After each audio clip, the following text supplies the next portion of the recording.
Muri seko muri Zimbabwe hamani shamwari kumatumana enyika kwamungave muri muzuva ranhasi anova iye 4 February 2026 apo muri Zimbabwe tichitarisa pamwe chete nekuongorora kuti chiiko chiri kuitika munyika yedu yeZimbabwe pamwe chetewo nedzimwe nyika dzakatikomberedza. So kana kari kekutanga muri Zimbabwe kusvika panapa pa Zimstream TV, just like, subscribe, then turn on the notification bell so that you will never miss any video, so that you will never miss any update. Muri Zimbabwe muzuva ranhasi panguva ino takubatirai update maringe nemashoko ari kutaurwa panapa naHope Ching'ono. So Hope Ching'ono navana Ibo Mandaza nerimwe team vari kuzoita discussions. Madiscussion yavari kuzoita iri kuzotungamirirwa iyo nava Ibo Mandaza yekuti vari kuanalyze the return of advocate Nelson Chamisa. So mubvunzo woti these people anonzi ivo mademocracy kana kuti vanonga vachizviti ivo ndivo vanonga vachiziva zvinenge zvichiitika, vanoziva nyaya dzepolitics, vachiti izvo vari against ZANU-PF. But we are seeing kuti pangotaurwa naadvocate Nelson Chamisa ndadzoka, these people are busy saying we are going to analyze the return of advocate Nelson Chamisa. So what does it mean? Kuti another opposition is waiting for another opposition kuti aya vatamirira kuti takuanalyze about another opposition. Why are they not analyzing, focusing on the real issue, what is happening in the nation of Zimbabwe? So these guys tikatarisa panapa zvinonzi izvo naHope Ching'ono pa this post iri panapa mukaona ndo vanhu vachange vachizoatenda Ibo Mandaza Munyaradzi Gwisai na Hope Ching'ono ndo vamwe vanhu nana Brighton Matebuka ndi vamwe vanhu vanana Agents Gombo ndi vamwe vanhu vanenge varipo vana Chipo Dendere ndi vamwe vanhu vanenge varipo zvakare pa discussion iyoyo. So why are they analyzing the return of advocate Nelson Chamisa into active politics? Ndo mubvunzo. So tikatarisa panapa tomboerenga statement iri panapa muri Zimbabwe kuti tinzwisise kuti nimi munzwisise, but you are saying kuti advocate Nelson Chamisa vari kungoatakwa nevanhu. So I will be on panel hosted by Southern African Political Economy Series Director Professor Ibo Mandaza, examining what Nelson Chamisa's return to politics means for Zimbabwe, what he has seen no meaningful political reforms, where the constitution is once again on the verge of being violated through the illegal extension of the president's term limits, and where the opposition is disarray, weakened by repression, fragmentation, bickering, and arrested political development. Would the carefully choreographed return of the opposition leader change anything in a political environment defined by repression, constitutional manipulation, a weak opposition, and the absence of genuine reforms?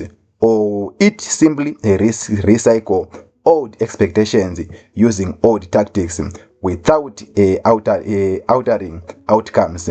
You can watch the live debate on Thursday 12 February 5:30 p.m.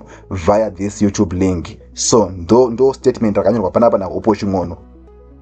So tikatarisa pa this post alone yaHope Ching'ono, Hope Ching'ono ari kuti izvo hazvina zvazvinobatsira kuti opposition leader anonzi adzoka politics, hazvina a meaningful change yazvinobatsira kungonzi munhu adzoka, because hamuna chachinja. Angori advocate Nelson Chamisa vari kungodzoka mugemo, but constitution iripo ndiyoyo iri kungodzvinyirira maopposition leaders, iri kungodzvinyirira nekuita nekuwikena zvakare the opposition. So why are they focusing on opposition? Why are they focusing? Because ndakaona inini ndezvekuti these guys munhu akabuda mugemu vanoti abudirei, haasi kugona kutungamirira, akadzoka mugemu mubva vari futi zvakare adzokerei mugemu chichi havashaiti zvekutaura. Advocate Nelson Chamisa vanga vasiri mugemu, but these same guys vanga vachitaura vachiti why vakabuda mugemu, vaidai vari kuekita, onai zviri kuitwa nana Julius Malema, zvese ndo zvavanga vachitaura. Vodzoka mugemu, we are saying kuti havasi kungoshaya futi zvekutaura. So pane this guy azokomenda azopindurwa futi zvakare naHope Ching'ono.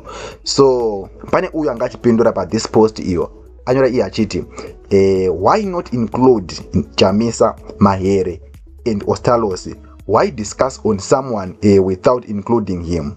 This is going to be one-sided and useless discussion with no solutions to Zimbabwe's woes. Just rhetoric.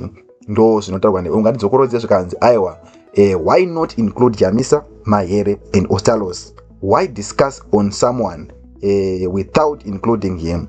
This is going to be a one-sided and useless discussion with no solutions to Zimbabwe's woes. Just rhetoric. Just rhetoric talk. Ndo zvinotaurwa umwe ndo mafungiro ake zvikanzi aiwa maifanira kunge maincluda advocate Nelson Chamisa kana kuti vanafadzai Mahere kana kuti vana Gift Ostalos. So as we are seeing here, tikuona isusu kuti zvinonzi izvo na Hope Ching'ono. Dear Fibion, achireply kune this post yatakuratidzai iyo zvinonzi, dear Fibion, your argument reveals a fundamental misunderstanding of the role of the media and public intellectuals in a functioning society. Professor Ibo Mandaza has no obligation whatsoever to invite Emmerson Mnangagwa, Nelson Chamisa, or any of their associates to a discussion that is analyzing them. So zvirikunzi hapana chikonzero chekuti ti invite vangava president Emmerson Mnangagwa, vangava Nelson Chamisa kune chirongwa chatinenge tichiva analyze. We are analyzing them. So they are saying they are analyzing another opposition. Ndo zvari kungotaura panapa zvikanzi, he may invite them to a different forum if he so chooses, but he is under no duty to do so when the purpose of the discussion is critical examination.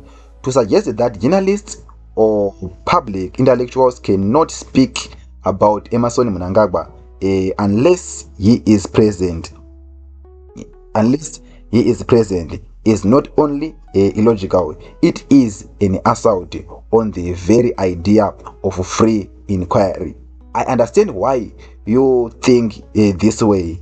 You were socialized in a country that has had one terrestrial television station from 1960 to today.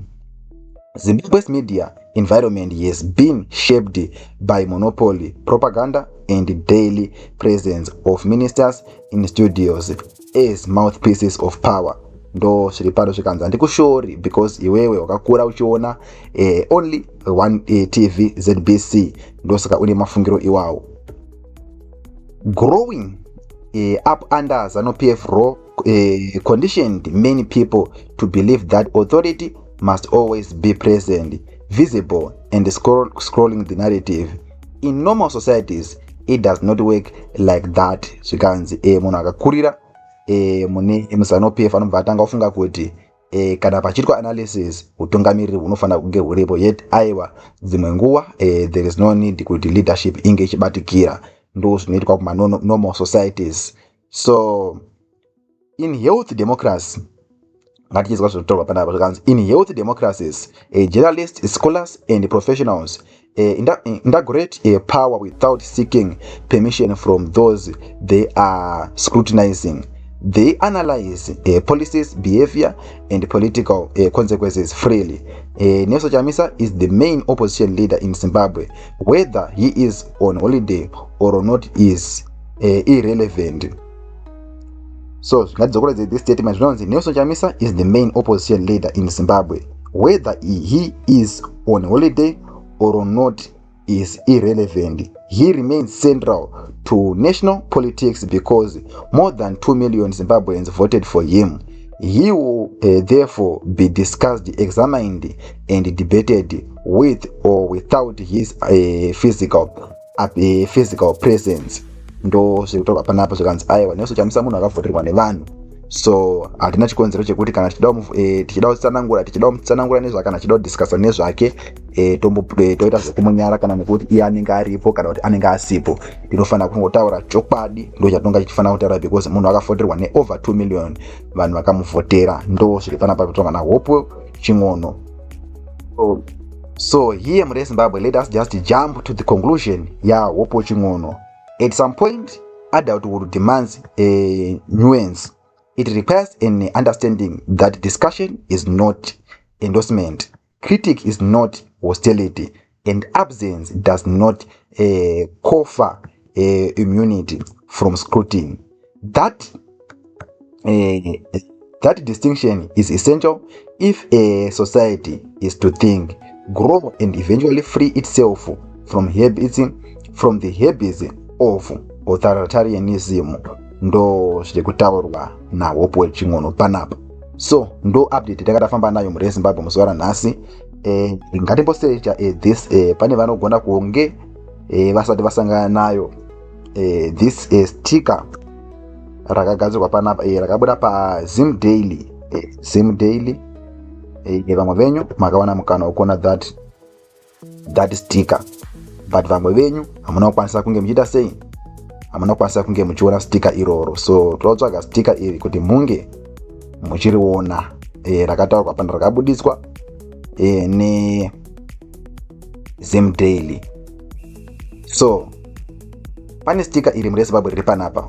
Pane vanhu vanana Sengezo Chabango, vana Douglas Ngonzora, vanana Ibo Mandaza. So teka vana Charlton Nwende varipo, pa vana Mudzori varipo futi zvakare pa this picture cartoon. And we are seeing Hope Weching'ono akabata tsvimbo kumashure kunongo zvikanzi that's not how to handle a watering cane. Advocate nosiyamsa varodedzera muti, vanhu vakabata tsvimbo, vakabata machainsaw, vakabata matemo totema kamuti karugadzirwa naAdvocate, karudiridzirwa naAdvocate nosiyamsa. And the one is saying that's not how to handle a watering cane. So until we meet again here at Zimstream TV, tichizokubatisai zvakare kuti chiko chinenge chaitika munyika yedu yeZimbabwe. So for you to be part and parcel yemavideos ese atichauya nawo panapa, subscribe, turn on the notification bell, and for now is bye.